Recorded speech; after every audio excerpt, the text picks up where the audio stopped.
Fração. Para que serve uma fração? Onde eu utilizo a fração? O que seria o numerador? O denominador?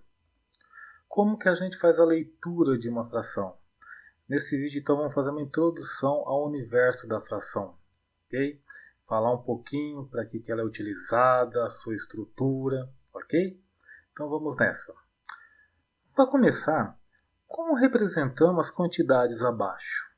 Ok? Tá vendo aqui? Ó, tem uma pizza, 2 bolos, 3 barras de chocolate. Como que a gente representa essas quantidades?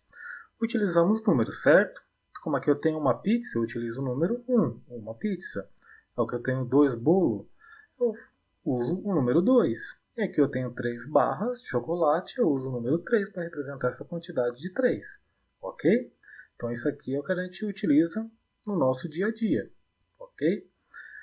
Agora vamos lá. Aqui eu peguei a pizza, que é a inteira, né? Que é o número 1 que representa ela, 1 inteiro. E eu dividi ela em 4 partes iguais, certo? E eu vou pegar uma parte dessa para mim comer, né? Então deu uma fominha agora. Aí eu pergunto, como eu represento essa quantidade de pizza que peguei para comer em relação à pizza inteira? Porque a pizza inteira eu represento com o número 1, uma pizza, certo? E esse pedaço que eu tirei da pizza, como que eu vou representar ele? Aqui que a gente utiliza a fração, ok? Então, para esses casos, para representar a parte de um todo, a parte do inteiro, a gente utiliza a fração, tá ok? Então, a fração é utilizada para representar a parte de um inteiro, tá? Então, a fração, ela tem essa carinha, ela tem 2 números, fica um em cima, um embaixo. Ela tem aqui no meio esse tracinho, ok? Então, o que é importante aqui primeiro? Saber o nome de cada um desses números. O de cima chama numerador, certo? O de baixo é o denominador. Então é muito importante guardar esses nomes. Por quê? Porque tudo que a gente vai estudar daqui para frente em relação às frações, as regrinhas, ok? Propriedades, elas sempre utilizam esses nomes, ok? Ah, tem que aplicar determinada coisa no numerador, tem que aplicar isso no denominador. Então tem que saber certinho quem é quem, certo? Então primeiro vamos ver a função de cada um, certo? Qual é a função do denominador? A função dele é mostrar o total de partes iguais que o inteiro foi dividido. Então essa é a função dele. Então quando eu olho para uma fração, o número que está ali embaixo, ele está me mostrando o total de partes que esse inteiro foi dividido.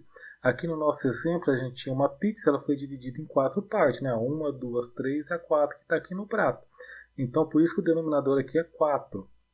Que ela foi dividida em 4 partes iguais, certo? E qual que é a função do numerador? O numerador ele representa essas partes. Então ele vai mostrar para mim a quantidade de partes que estão sendo representadas ali. No nosso caso aqui, ó, a minha pergunta era como eu represento essa quantidade? Eu peguei uma parte das 4. Então em cima eu vou colocar o número 1, que é o que eu quero representar. Apenas uma parte das 4. Então essa é a ideia da fração, ok? Vamos fazer alguns exemplos aqui para fixar um pouquinho melhor a ideia. Escreva a fração que representa a parte pintada de cada figura. Então vamos lá, eu quero fazer a fração que representa a parte pintada. Então aqui vamos lembrar, o de cima é o numerador, o de baixo é o denominador. Né? O denominador é o total de partes e o numerador é a parte que eu quero representar, certo? Então esse aqui é o esqueminha que está sempre na minha mente. Então vamos lá. Então vou montar a fraçãozinha, aqui está o tracinho. Vamos no denominador primeiro. Em quantas partes o meu inteiro foi dividido? Aqui eu tenho um círculo, né? Que seria o meu inteiro. Ele foi dividido em 1, 2, 3, 4. Então o denominador aqui será 4. Ele quer que eu represente a parte pintada, representar em cima, né? Quantas estão pintadas? 1, 2, 3. Então aqui em cima vai ser o 3, que eu estou representando 3 partes de 4, certo? Aqui eu tenho um triângulo, certo? Ele foi dividido em 2 partes iguais. Então o meu denominador aqui vai ser 2, porque ele foi dividido em 2 partes. E eu quero representar essa parte pintada. Pintada está apenas uma parte. Então em cima é 1 e embaixo é 2. Estou representando uma parte de 2. Aqui eu tenho um retângulo, certo? Então ele foi dividido em quantas partes iguais? 1, 2, 3, 4, 5, 6, 7, 8. Então embaixo é 8, o total de partes que ele foi dividido. E eu quero representar a parte pintada. 1, 2, 3, 4, 5. São 5 partes que estão pintadas. Então fica 5 sobre 8. Ok? Bem tranquilo, né? Mais 3 situações aqui, ó. Escreva as frações que representam. Eu quero escrever uma fração que representa 7 meses do ano. Lembrando nosso esqueminha aqui, certo? Então vamos montar. O ano é dividido em quantos meses? Ele tem um total de 12 meses, ou seja, o total de partes de um ano são 12 meses. Então 12 vai embaixo, que é o total de meses que esse ano tem. Ele é dividido num total de 12 meses. E eu quero representar 7 meses. Onde que vai a representação? No numerador, em cima. Então, em cima vai ser 7. 7 meses de 12, ou seja, 7 meses de um ano, certo? Ó, como que eu represento 5 dias da semana? A minha semana é o inteiro. Ela é dividida em quantas partes? Em 7 dias. Então, a minha semana é dividida em 7. Então, o denominador é 7, que é o total de dias da semana. Eu quero representar 5 dias. Então, em cima é 5. Certo? O último aqui, ó, quero representar 9 horas de um dia. É só pensar, um dia é dividido no total de quantas horas? De 24 horas. Então, meu dia seria o inteiro. E ele é dividido em 24 partes, seria 24 horas. Então, meu denominador é 24. Eu quero representar 9 horas. Então, em cima seria o 9. E bem tranquilo aí para montar as nossas frações, certo? Então agora vamos ver como que a gente lê as frações. Tem uma leitura específica, tá? É até importante quando a gente lê, ela para se formar, a gente lê e saber que fração está sendo representada, certo? Tá gostando da aula até aqui? Então já aproveita, inscreva-se aí no meu canal, tá? Ative o sininho de notificações para você receber notificações aí do YouTube dos novos vídeos que tá saindo aí no canal para ajudar você a ficar fera em matemática, beleza? Valeu aí pela força. Então, como que a gente lê as frações? O denominador quer dizer aquele que dá nome, ou seja, é ele que dá nome à fração. Então, o denominador, aquele número de baixo, é ele que vai me indicar como que eu leio a fração, certo? Então, primeiro a gente vai ver do denominador 2 até o 9, certo? Então, dependendo do denominador, eu tenho uma leitura. Quando o denominador é 2, a leitura é meio, denominador 3 é terços e assim por diante, certo? Então, essa aqui é a leitura. Então, como que a gente faz a leitura aqui, por exemplo? Eu tenho aqui, ó, 1 sobre 2. Eu vou ler como? O de cima eu leio normalmente, 1. O de baixo eu sigo o denominador. O denominador 2 eu vou ler como meio. Então, essa fração aqui ela vai ser lida como 1 meio, certo? Porque é 1 em cima e 2 embaixo. O 2 é meio, ó. 1 meio. Assim que eu leio essa fração. Veja a próxima, ó. Tem o 2 em cima e o 3 embaixo. O 2 eu leio 2 normalmente. O 3 eu tenho que lembrar que 3 é terços. Então aqui vai ficar 2 terços, certo? Ó, 2 eu leio normalmente, o 3 eu sigo aqui a minha tabelinha, terços, certo? Mais um aqui, ó, 7 em cima e 9 embaixo. 9 no denominador, nosso 9 é nonos. Então aqui eu vou ler 7 nonos, 7 nonos, ok?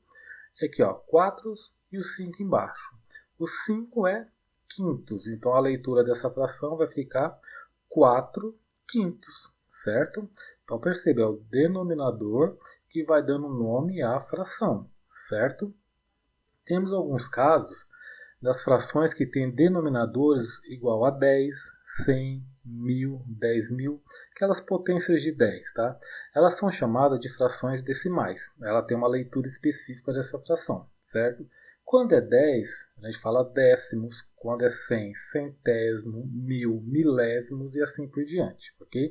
Coloquei aqui as primeirinhas, são mais utilizadas, a gente está introduzindo as frações, ok? Depois mais para frente a gente chega com alguns números maiores aqui, mas já sabendo essa ideia aqui que eu tenho frações que são chamadas de decimais e a leitura dela. Por exemplo, aqui eu tenho o 3 e o 10 embaixo, então em cima você lembra, a gente lê 3 normalmente. 10 a gente lê décimos, então essa fração eu leio 3 décimos, ok? Essa outra aqui eu tenho 12 sobre 100. O 100 eu leio como centésimos. Então aqui eu vou ter 12 centésimos, ok? E assim por diante, é bem tranquilo. Aqui é questão de treino, certo? Então, e mais a última situação agora. Então, a gente viu do 2 até o 9 o denominador, viu que tem umas frações que são chamadas de decimais, mas aí eu tenho quais situações? Frações com o denominador maior que 10 e que não sejam decimais, né? Nem 11, 12, 13, 14, 15, 16 e por aí vai. Essas frações que têm esses denominadores, nós utilizamos a palavra avos, ok? Então, como que ficaria? Ó, 7 e o 12. Então, o 7 eu leio normalmente e eu vou ler 7, 12 avos, ok? Então fica 7, 12 avos. Aqui, ó, 5 e embaixo o 24. Eu vou ler o quê? O 24 não é decimal, não vai até o 9, ou seja, então eu acrescento avos. Eu leio 5, 24 avos, ok? Isso que a gente faz a leitura dessas frações, certo? Agora, para a gente estar encerrando aqui, chegando já perto do finalzinho, uma coisa muito importante, tá? Eu pergunto para vocês, qual operação matemática a fração representa? A gente viu que fração, ela serve para representar a parte de um inteiro, ou seja, a parte de alguma coisa que foi repartida, que foi dividida, né? Então, já que ela representa parte, ela representa a operação de divisão, ok? Então, fração está relacionada à divisão, certo? Não sei se vocês já perceberam, olha o símbolo da divisão aqui. O que ele é? Ele é uma fraçãozinha, tá vendo? Tem um tracinho aqui no meio e tem duas bolinhas que representam o numerador e o denominador, ok? Então, fração nada mais é do que uma divisão. Guarde muito bem isso, certo?